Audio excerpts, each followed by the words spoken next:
Good morning, good looking people, and you're good looking because you're always looking, and of course, you are finding the good in everything and everybody. Hope you're having a great weekend so far. Hope all is well. Today, we're going to be doing the Hayom Yom for the 3rd of Elul. We talked earlier about the 2nd of Elul, which was all about willpower, about being able to dig deep inside of us. Human beings are multi-layered. So the deeper you go, the more you're going to find beautiful, precious gems and stones and qualities and traits.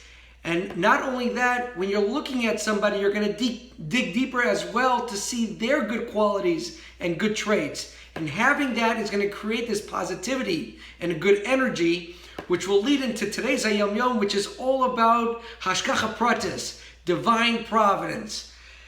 Very important topic because we all have our times and our moments where things are happening and we're not sure why they're happening, but we believe everything is for the good, everything is Gamzu Latova, but it's more than that. There is a plan, there's a whole world plan that God created, and we're just a piece of that plan. But knowing that every place, every time we're at somewhere, we're there for a reason, and it's complicated.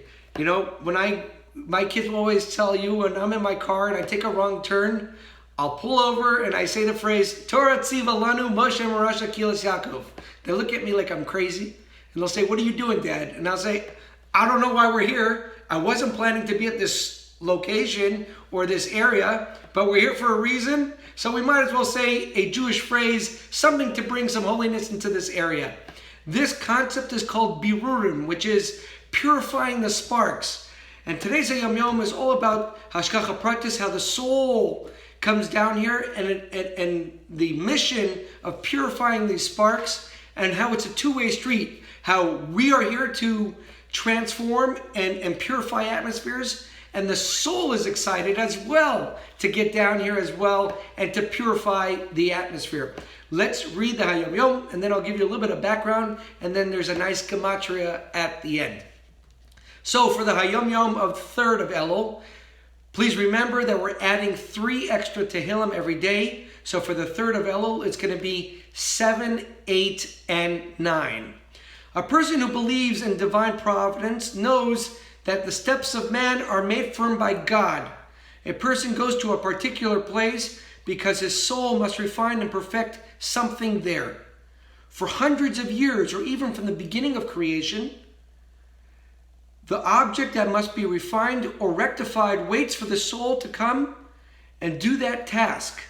Similarly, the soul itself, from the moment of emanation and creation, awaits the time that it will descend to the physical world to refine and perfect that which has been assigned to it. That's amazing. So 2 different parts. You've got the item down here in this world that is waiting to be purified and be transformed and elevated.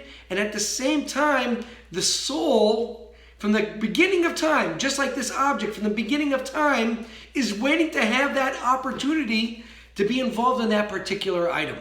Now, it says in Tehillim, in chapter 107, verse 5, it says, "Hungry as well as thirsty, their soul fainted within them."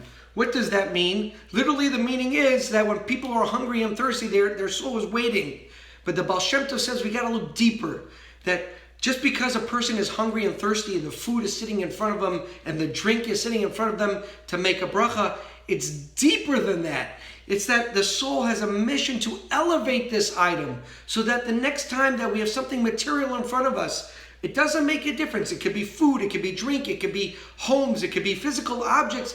There's a mission behind that particular object, and we are here to elevate it. You have a cart, take that cart and get to shul. Elevate it on its way. That's how we do elevation of all the different things. Also, the reason why this is being brought up today is because this week's Parsha is Kiseitse. And the first verse of the Parsha is Kiseitse la Melchama, that when we go to war, again, the concept of we're going out, we go to places, we have no idea where we're going to be. A tzaddik knows where he needs to go. We take the wrong turn off the freeway or the wrong exit or who knows what situation that we're going through, that all of a sudden we're meeting new people, we're dealing with new things that we should never even thought that we were going to be there. And that's the key of Hashgacha Pratis. So that's the meaning of the day, that we should take everything that's happening to us with a smile, be happy, have that willpower, that emunah, that bitachon, knowing that everything is good. Everything is good. There's a reason why it's here, and it's Hashgacha Pratis, it's divine providence. We are looking and finding the good in everything and everybody. That's the key of the day. And a small gematria. So if you take the numerical value of Gimel Elul, that's the number 70. And we say in Pirkei Avos, at 70 years old, a man is of ripe old age. And the concept that was being brought out, that at the age of 70 is the life of a person. That's really the life of somebody here. We have years here to do transformation of Hashgacha Pratis, of elevating the sparks, and that is the concept and the message of the day. Have an awesome week. Have a blessed week, a successful week, and remember, even in those moments where it's tough or we're not sure why we're there, there's a reason. God has created us to be there at that moment, and our soul wants to be there just as much as the items in that atmosphere need us to be there and to elevate. Have a great day.